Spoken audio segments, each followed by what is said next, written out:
Welcome to r/malicious compliance, where we share stories of people conforming to the letter, but not the spirit of a request. Thank you, friends, for subscribing to the channel, and for so many likes. The first story. Clothes department manager tells me not to leave the clearance section until I've finished tidying it. The second story. I took a vacation according to the rules, and on that day the boss needed me. The third story. Old man got a cold pizza because he refused to give his name. The first story is, don't leave the clearance section until you finish tidying it. Another tale from my retail job, which I recently quit. Yay! While I procrastinate for my other work. This one from about 15 years ago at my original store. I worked in the ladies' wear section doing recovery, basically tidying up and sometimes printing price tickets for the shelves, if any were missing or torn. And though it was generally possible to get it finished within the time allotted for my shift, busy days or events, such as Mother's Day or pre-Christmas and Boxing Day sales, turned it into a nightmare. As if the usual holiday shopping mess wasn't bad enough, the department manager Stacy had, in all her infinite wisdom, decided to put all the ladies' wear clearance into the one section at once. They actually did it for all the clothes departments, but most of them only had a small amount, so you could easily fit it all on the normal clearance racks. However, ladies' wear had ended up with 10 times as much clearance as usual for this time of year, because whoever decides what clothes will sell made SH choices, and we ended up with mountains of horrid outfits marked down to $1, even though most people wouldn't wear it if you paid them $50. Usually they would keep most of the excess stock out the back, and just have a few racks of it in the section, and as the stuff in the section sold and the racks got empty, they'd be replenished from more stock from out the back. For some reason, Stacy decided she wanted all the ladies' wear clearance to be available to customers at once, even though it didn't physically fit on the racks. Not to be deterred by stupid little things like logic and reason, she moved the regular stock from the main middle aisle of the section into other aisles, causing those to be overfull, and ordered the fill staff to put the clearance all along the middle aisle. When I say the clothes were literally bulging off the shelf arms, I'm not exaggerating.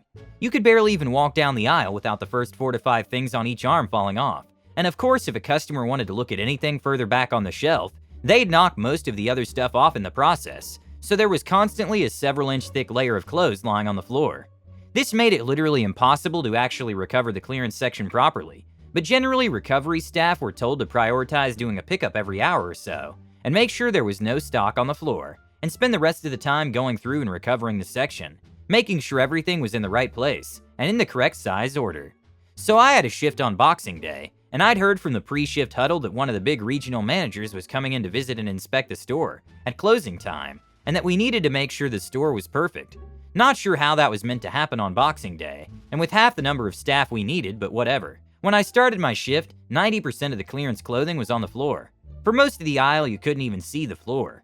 I knew that there was no way I'd be able to keep the floor clean in the clearance section, because my shift ended at the same time the store closed. I.e., anything I tidied up would immediately be destroyed by customers, so I decided I would focus on getting the rest of the section presentable, and then quickly try to pick up the clearance section in the last 10 to 15 minutes of the shift, before the store shut. At the start of my shift, I did a half-aid pickup in clearance, and tried to shove most of the mess to the side a bit, so that it at least wasn't right in the middle of the aisle, and then went to start the rest of the section, only to be confronted by Stacy. Stacy, what are you doing? Have you seen clearance? Why aren't you fixing it? It's all over the floor. Me, yeah, because you put too much stock in there. I picked it up, but it falls off again because the shelves are too full, and customers just knock it down as soon as I fix it anyway. Stacy, well, are you planning to do anything about it? Me, right now I can't do anything about it. There are so many customers in the aisle I can hardly get in there anyway, and since I can't keep clearance tidy with customers in the store, I figured I'd get the rest of ladies' wear tidied and then pick up clearance at the end. Stacy, not good enough. You need to make sure clearance is off the floor and sorted properly. You know Bob, regional manager, is due for a visit this evening. Me, I understand that, but like I said, it's literally impossible to recover clearance because of how much stock is in there and how many customers there are. If I can at least do the rest of the area first, then it will only be clearance that looks a bit rough, and I can at least make sure everything is off the floor at the end of the shift. Stacy, you don't get to decide what you prioritize. You need to make sure clearance is perfect. I know no one likes clearance, but you need to stop making excuses to get out of doing it. So don't leave the clearance section until you finish tidying it. Me, okay. 5 minutes before my shift ends and the store closes, the regional manager Bob shows up and is escorted around the store by the store manager Mark and Stacy. They stop in front of Lazy-Dware and Stacy just breathes, "What the F?" You see, I had finished tidying clearance. Though the shelves were still over full, none of the stock was on the floor in that aisle, and everything was in the right size order and hanging neatly. The clearance section was my magnum opus of recovery, if I do say so myself.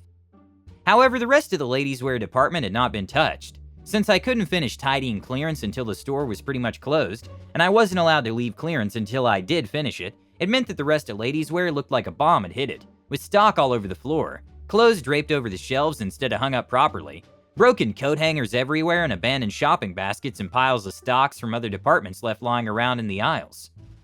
Bob and Stacy looked like they were ready to murder me, but Mark, who knew I was generally a good worker, asked why ladies' wear was in such poor condition, given that I was meant to have been recovering it for 3 hours. I explained. Stacy told me I wasn't allowed to leave the clearance section until I'd finished tidying it, but there's so much overstock and so many customers pulling things apart that most of the stock won't stay on the shelves. In one of those moments of perfect cosmic timing, right as I said that, one of the shelf arms behind me gave way with a loud crash, sending the entire rack of clothes to the floor. Mark just stared at me silently for a few seconds, and then said to me, "Well, you've done well under the circumstances. You can go home." I'm not sure if Stacy got into any trouble, but nothing else was said about it to me by the store manager, and I never got any warnings or disciplinary action or anything. The following shift, more rails had been brought out from the back and placed in the center of the aisle of the store, and some of the clearance had been moved to those rails to free up space in ladies' wear. Stacy refused to talk to me for about a fortnight though. D. Stacy sure was a loser. Well done. Glad you're on to bigger and better things. Best wishes and many blessings. It reminds me of my first job in a supermarket. The manager came up to me and said he wanted me to go through and sort through all the products in the waste department. Anything that was all right could go back on the shelf. Anything that needed to be discounted had to be discounted, and anything that needed to be written off had to be written off. And I was told not to leave the area until everything was done. So I get to work sorting and scanning. I get everything done and toss it in the trash. I go and wash my hands, only to come back and see that suddenly it's half full again. I was told not to leave until it's done. Well, I stayed, for over 2 hours just sorting and scanning the waste. By the end of those 2 hours, they demanded me elsewhere, but I couldn't leave until it was done. The next story is, you're not allowed to work from home. This was 2018-ish, pre-pandemic. I was working at a nuclear power plant in the mid-Atlantic. Once or twice a year, we would get a heavy snowstorm, but we were far enough south that the local government wouldn't plow or salt anything other than the main roads. The power plant has a policy during inclement weather that no matter how long it takes you to get to work, if you make it in, you get paid for the day. Otherwise, you have to take vacation. Note, I, like a majority of my coworkers, live in the closest large city, which is an hour away. The drive to the power plant is half interstate, half hilly, curvy country road. I wake up and see we have about 10 inches of snow overnight, and text my supervisor to ask if I can work from home. I have my laptop with me, don't have any work going on that I would need to be inside the power plant, and I'd mostly be reviewing paperwork anyway. Supervisor tells me the policy for inclement weather, and that he was at work already and the roads weren't that bad. I reiterate that I would just be sitting at my desk doing paperwork when I eventually get in. He's hearing none of this and tells me I'm not allowed to work from home. I need to drive the 50+ miles to work or take vacation. I didn't even bother to respond and decided to take the vacation day. I head to a local store about a half mile, 0.8 kilometers away, and pick up some snow sleds. I'd like to note that the roads were bad. I was driving a 4x4 and had some trouble getting to and from the store. The wife and I do some sledding in the neighborhood and have some hot chocolate and other classic snow day activities. Around 11, I get a text from my supervisor. "OP, are you able to come into work? Hardly anyone showed up because of the snow. There's some documents we need reviewed, and we really need you here in case we need someone to do something in the power plant." I tell him sorry, but I'm taking vacation today, per the policy. He tells me he's emailing me the document to review, and he can sign it for me if I approve. I replied I'd take a look at it if I could, but my supervisor told me I wasn't allowed to work from home. He never responded to that, and I never heard anything else about it, but I didn't have to work that day, which was nice.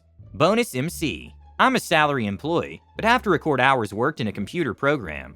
Our real HR policy says if an employee works any part of the day, they will be paid for the whole day.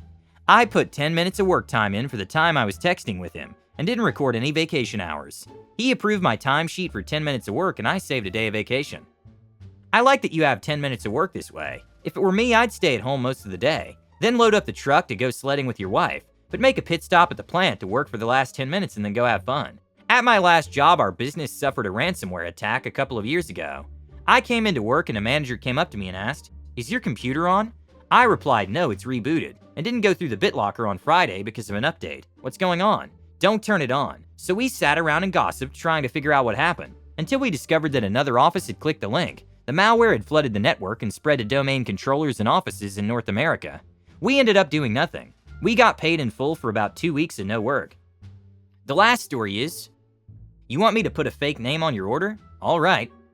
So this is about 3 years ago. I was working at Papa John's in Canada and was acting as the assistant manager. When we had customers' orders within the store, we would just take the customer's name so that we can call out their order once it's ready, and usually this isn't an issue.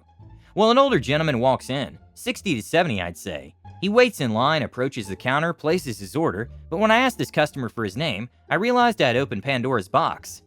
Customer, what do you need my name for? Me, it's so that when your order is prepared I can call it out for you, sir.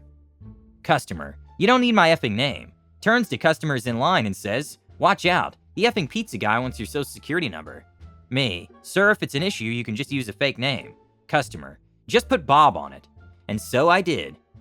10 minutes later, his pizza is hot and fresh from the oven. I walk to the counter and yell out the store, pizza for Bob. The guy doesn't budge. I realize now that this man has forgotten that he was ordering under an alias and doesn't know his order's ready.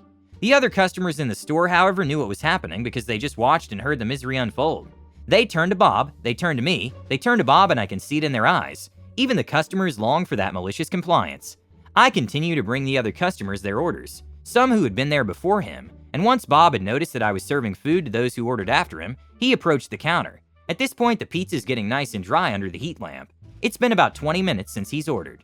Customer, is my food gonna be ready soon? Me, sir, it's been out of the oven for about 10 minutes now. I've called for the name you gave me several times, but nobody came to the counter.